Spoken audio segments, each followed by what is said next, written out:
This program is supported by grants from the Solon and Martha Dixon Foundation. Discovering Alabama is a production of the Alabama Museum of Natural History.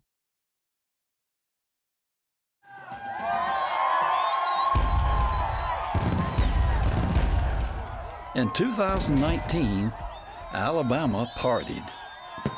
A year of Bicentennial Bash, with fireworks and special events across the state, celebrating Alabama's growth in the 200 years since becoming a state, and rejoicing in the promise that Alabama today is poised for an era of unprecedented new growth.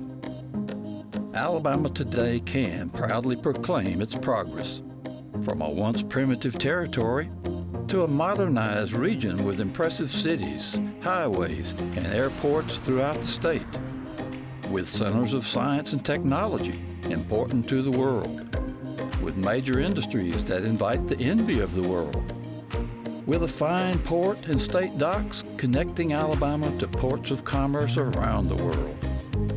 Alabama today is on the brink of a new era of continued growth and change.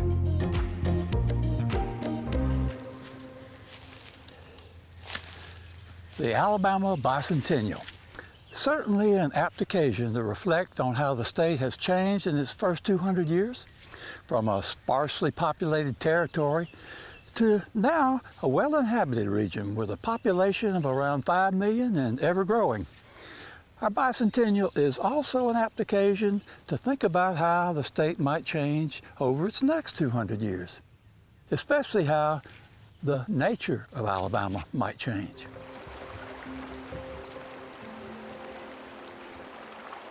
For almost 40 years now, Discovering Alabama has been celebrating Alabama's remarkable richness of nature, our abundant rural lands and great forests, rivers and wildlife, an exceptional realm of nature, and a unique part of the creation.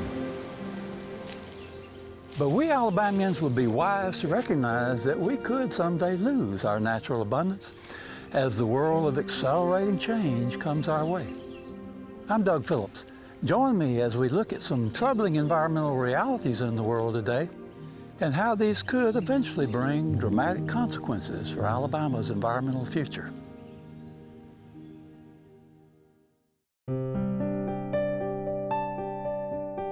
This program is about a land unknown to many people, a land that in many ways has maintained its native natural wonders, a place of bountiful backcountry, forests, streams, and wildlife more diverse than can be found in much of the inhabited world. Come along with me as we explore the wild wonders of this land. Come along as we discover Alabama.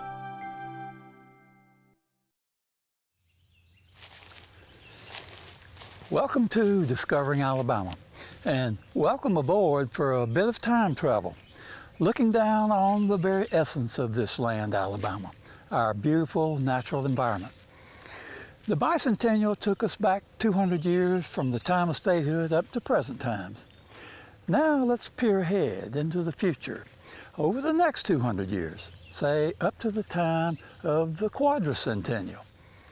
Of course, in any discussion of where the nature of Alabama might be headed, it can be helpful to begin with where we are today. Yes, Alabama today, land of lovely natural landscapes. Landscapes now enlisted as a prominent welcome, as a means of inviting people and attracting development and new growth for our state. It seems we've discovered Alabama's natural environment can be a useful marketing tool. However, Alabama's plentiful rural lands and waters should also be understood for their environmental and ecological significance, for their exceptional natural values that today truly do distinguish Alabama from other parts of the nation. But you don't have to take just my word for it. And speaking environmentally, few voices carry the respect of my longtime friend and world-renowned biologist, the late Dr. E.O. Wilson. When we come to the environment, I would say to our political friends, we got a whole lot to be proud of. And if that just seems like ordinary pep talk, well, then let me take it down one more level and tell you things that you should know. One, Alabama has the largest number of species of plants and animals in North America. You can find the largest number of plant species, for example, and vertebrates, mammal, birds, reptiles, amphibians, freshwater fish.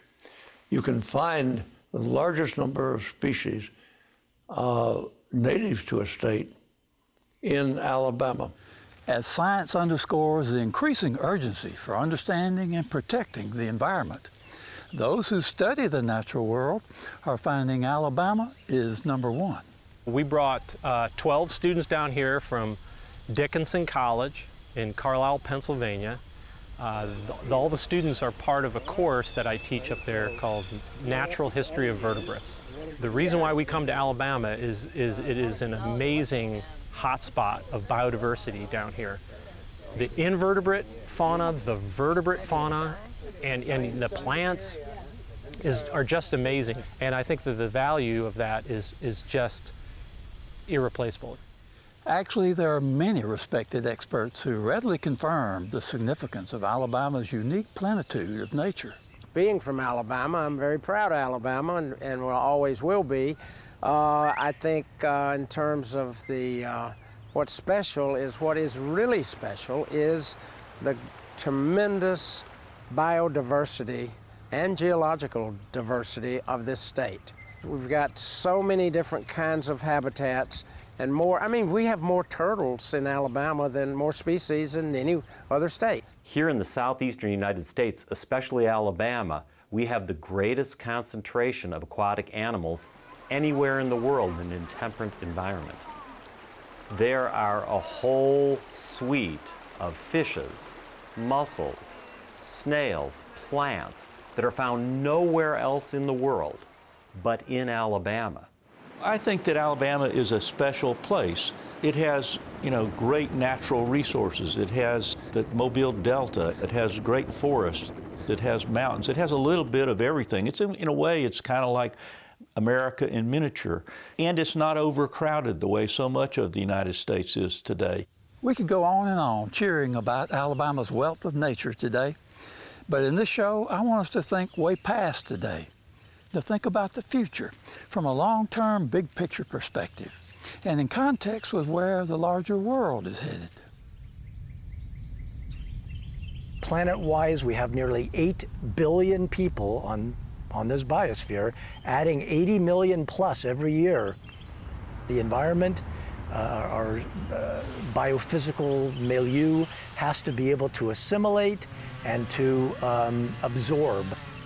And that's the big long-term concern that Alabamians, as well as Americans and citizens of the world, have to all be concerned about. We now are coming into a stage where we are trying to see a little further into the future of what's happening to the rest of life. So I think there are going to be at least two more major crises in global environmental challenges. And they are, first of all, the freshwater crisis. Now, that's something pretty significant to say related to the history of Alabama. And beyond that, it is the collapse of ecosystems by mass extinction of species. The problem is the world is changing faster than ever today.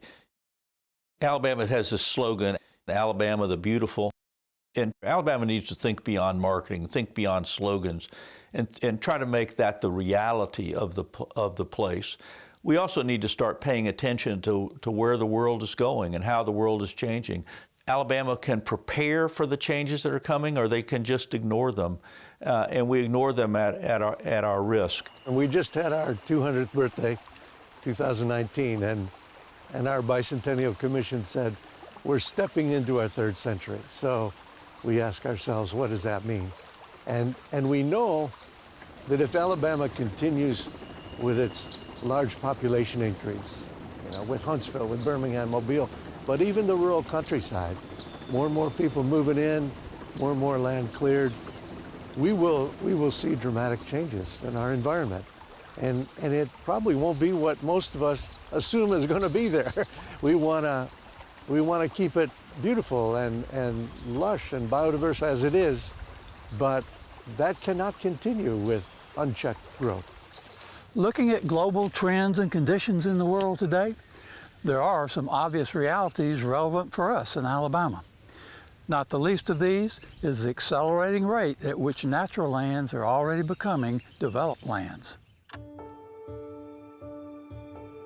Thanks to land use data compiled over several decades, we can see an actual graphic picture of this changing landscape. And let's be mindful that for some time now, the South has been the nation's fastest growing region. And that growth is coming our way. Makes you wonder, what will our state be like? If the graphic colors of red and yellow represent expanding population and development, replacing rural lands, what simply will we look like by the time of Alabama's Quadricentennial?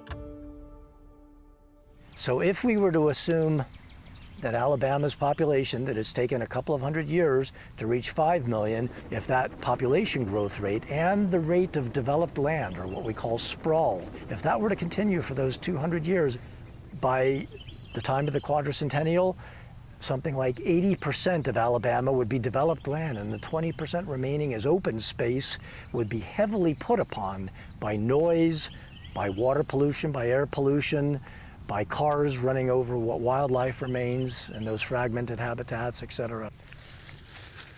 Of course, who can know for sure about the future?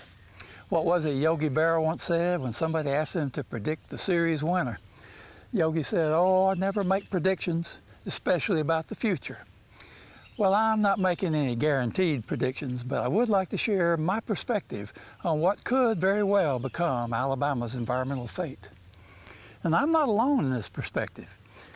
It's shared by a number of scientists and others who have similar concerns. In Alabama alone, if that population growth rate and the rate of developed land, all of those sprawling lands are lands that were formerly farmland or not natural habitat. There is a lot of open space, there are a lot of rural lands in Alabama, but if these growth rates were to continue for another 200 years, taking the really long view here, we all hope to have this nation and this planet in good shape after a couple of hundred years. I think we all hope to have our descendants living in a way that we would be proud to have them live, with a quality of life and a standard of living that are both acceptable. That's not going to happen if these trends continue as they are right now. So human population growth is the biggest leading cause of environmental degradation. A lot of people don't realize this, but freshwater aquatic systems are imperiled because all humans need fresh water to survive. The warning flags are there. The river doesn't speak, but if you study it, it'll talk to you. And we're seeing those signs of what unchecked growth does, urbanization and sprawl, with stormwater runoff, with pollution, and just with abuse. These critters just slowly but surely disappear. The biggest problem there is to wildlife conservation is overpopulation. There are too many people already. We do not need to be promoting having more. The more people you have, the less wildlife you have. That's going to be the way it is in Alabama, decade after decade for the next 2 centuries and on into the future. Well, obviously we're touching on matters about which people can differ. Issues of growth and development on the one hand, and environment and ecology on the other, are often controversial and can provoke conflicting views about life, religion, and certainly politics. Being wedded to growth, worshiping at the altar of growth, as others have put it, that I think is may make us think that we're going to have a healthier, wealthier society, but over the long term will certainly produce problems that may become insurmountable or insuperable over time. Alabamians are harming themselves by not taking notice of what they've got that's not only beautiful and powerful and gratifying to the body and soul, but also has positioned them in ways that are priceless and cannot be constructed by any other means. Namely, a state fortunate enough to have this immense variety of life and habitats to explore. It doesn't take, a huge amount of development to, irrevocably change a watershed and a stream and all the life in it. So obviously that's directly tied to human population growth.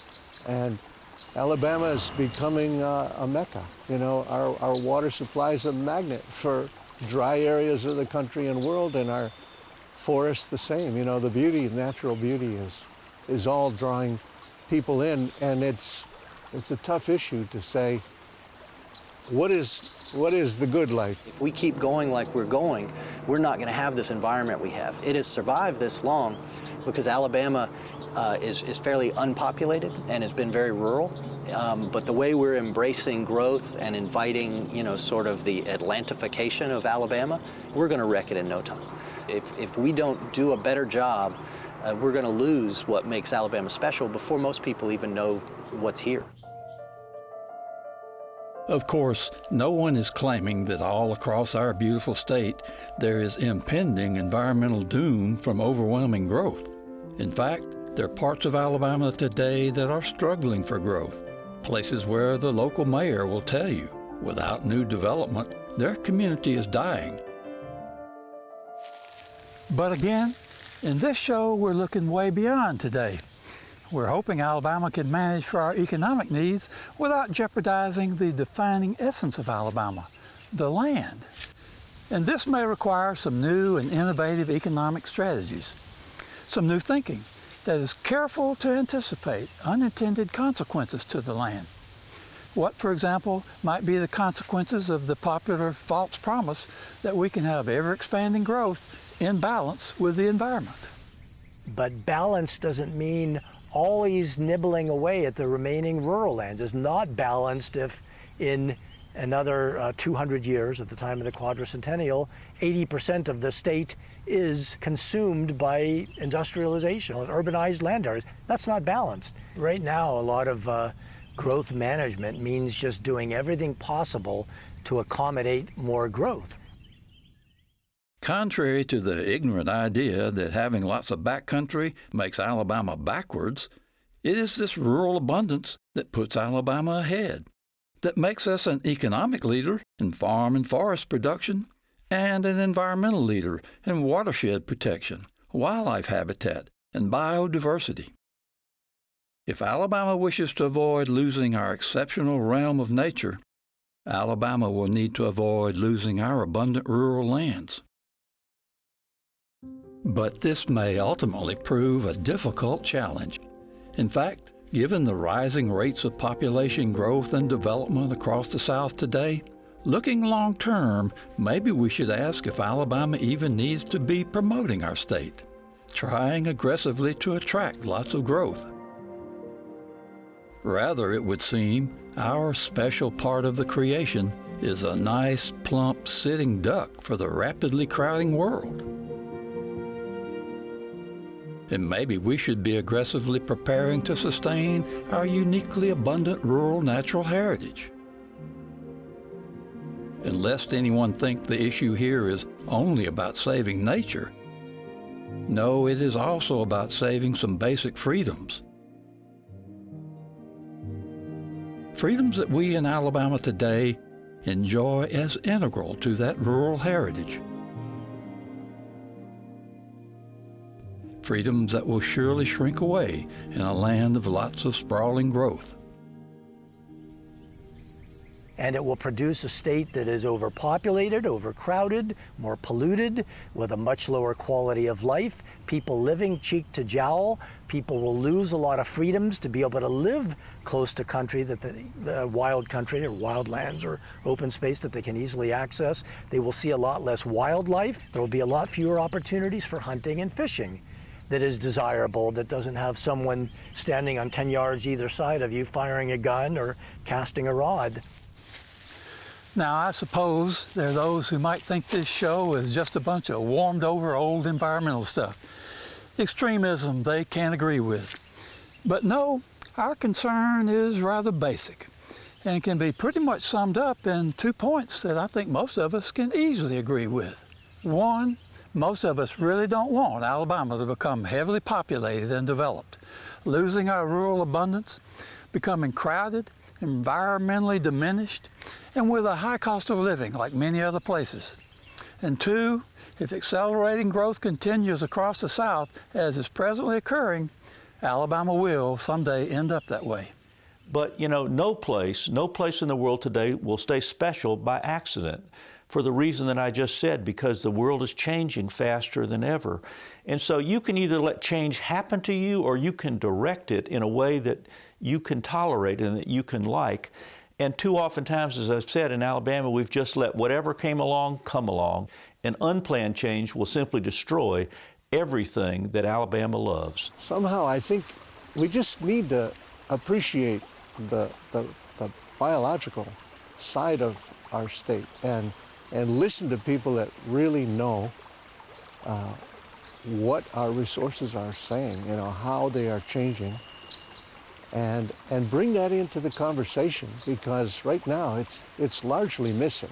Our policymakers and people that make the decisions are primarily thinking about human prosperity and economic development, jobs, money, but if that's the only side of the coin at the table, we're going to wake up and be missing a lot. And I would say of any political leader who focuses and stays focused on those properties and gives them a golden tone of more people, more money, more growth, I'd say you're going the wrong direction.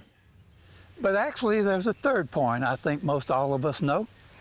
Given some of the political mindsets and attitudes that prevail in Alabama today, you and I risk ridicule if we dare speak so frankly, and that's a shame. So if Alabama wants to, you know, preserve its rural landscape, its rural values, its special and unique character, then it's not going to just happen by itself. And that's why thinking about the future is so important. And so you can reach consensus about the future, but you've got to sit down and talk about it. Of course, we can't hash out pro and con, every aspect of every issue in this 30-minute show, but I do want to thank the good folks who helped me bring you this particular discussion. What would happen if we're careless? If we don't care about all these aspects, if we don't, as a state, become as conscious of our population, its growth rates, what it's leading to, where the people are going, where they are filling in, how it's affecting our natural resources, including fresh water and still great forest. If you want something to brag about, you want something to hand to your children, your grandchildren, that you're proud of and can brag about, then think about your environment and think about what the state has already given to it. It's simply a matter of preserving it, studying it, and understanding it. And I want to thank you for watching and listening to this presentation of my perspective on Alabama's environmental future. And if I might add a little bit of extra perspective, I think the show comes at an opportune moment for Alabama, bringing concerns that are not too soon for serious consideration by Alabama leaders and by Alabama's various economic development programs and educational and research institutions. The plans and policies we pursue today will be crucial in shaping the Alabama of tomorrow. Sustaining our natural heritage should be an uppermost priority. If we lose the land, we lose the very nature of Alabama.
Discovering Alabama is produced in partnership with Alabama Public Television. Discovering Alabama is a production of the Alabama Museum of Natural History. This program is supported by grants from the Solon and Martha Dixon Foundation,